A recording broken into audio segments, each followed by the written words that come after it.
Assalamualaikum warahmatullahi wabarakatuh. Kali ini kita akan membahas imajinasi ya. Ada judulnya kita puisi dalam imajinasi. Ini untuk melatih kepekaan terhadap alam semesta. Oke, kita mulai saja. Nah, ada baiknya kita belajar dari seorang anak kecil yang tahu bagaimana resep membuat jagat raya. Ini ada adik Abinaya Gina Jamila. Ini buku kumpulan puisinya ya, judulnya Resep Membuat Jagat Raya. Ini ada salah satu contoh roti lapis karya Abinaya Gina Jamila. Kita perhatikan, eh, kalian bisa membayangkan apa yang ditulis oleh Abinaya. Ada pelangi di mulutku, yaitu roti lapis, dan ada dua lapis roti. Aku memakannya, rasanya ada awan lembut di mulutku. Dan ada tiga rasa, keju seperti hujan, mentega seperti lumpur, dan seres seperti air terjun. Dan aku memakannya lagi, rasanya enak. Nah, terasa? Nah, ini ada pertanyaan. Apa kira-kira menurutmu? Mengapa keju bisa digambarkan si penulis ini sebagai hujan? Nah, kira-kira mengapa? Boleh dicatat dulu di buku catatan kalian ya. Nah, berikutnya silahkan jawab jujur. Jika memakan roti lapis bagi si penulis bagaikan memakan awan, apa yang kamu rasakan saat memakan jajanan favoritmu? Nah, silahkan diimajinasikan. Kira-kira misalkan apa ya jajanan favoritmu? Kira-kira seperti apa rasanya? Atau penampakannya? Atau ya silahkanlah. Oke, bisa dicatat di buku catatan kalian ya. Kita lanjutkan. Ini bisa kalian simak videonya ketika di lain waktu ya. Lanjut, ini ada tantangan nih. Ini ada dua puisi yang belum selesai. Kalian bisa menyambung puisi tersebut dengan bantuan imajinasi kalian yang luar biasa.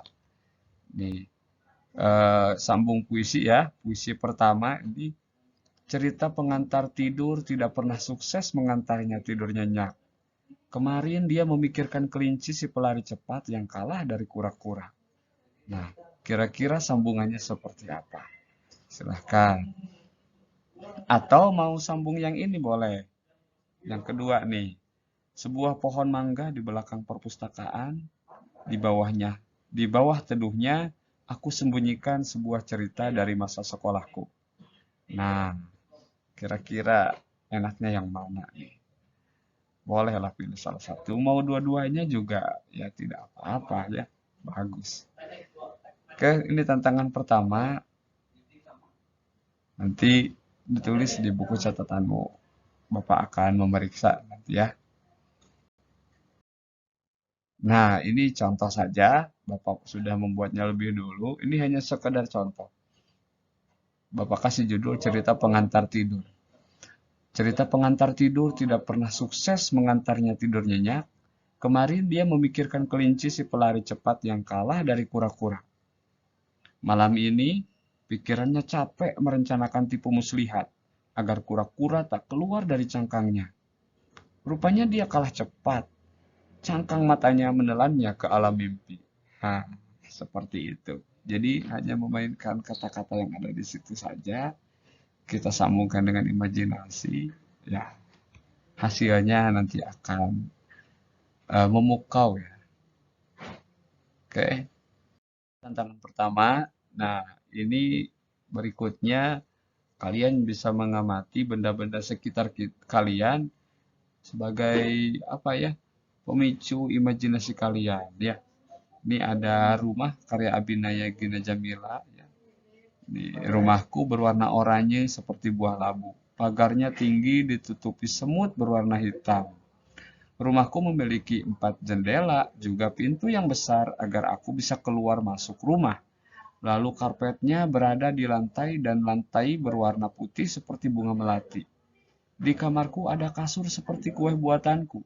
Lalu lemari seperti pohon dan buku-buku berserakan. Nah, ini karya seorang anak kecil ya. Kalian bisa membuatnya lebih hebat dari ini. Nah, pertanyaan berikutnya, bagaimana dengan rumah kalian? Apakah dapurnya sesak? Apakah ruang tamunya nyaman? Ayo diceritakan saja dalam puisi ya. Seperti apa? Ini sekedar berbagi saja rumah Bapak seperti apa. Mungkin kalian belum pernah main ke rumah Bapak. Nah, ini contoh saja ya. Rumahku judulnya ya. Rumahku besar, lebih besar dariku. 100 aku belum tentu memenuhi rumahku. Bentuknya persegi panjang, tak seperti badanku yang memanjang tapi tak persegi. Ruang tamu rumahku nyaman karena jarang ada tamu. Dapurnya bisa bernapas lega karena stok makanan banyak di kulkas. Kamar tidur menjadi tempat terluas untuk bersembunyi dari riuhnya dunia. Hanya kamar kecil yang benar-benar kecil.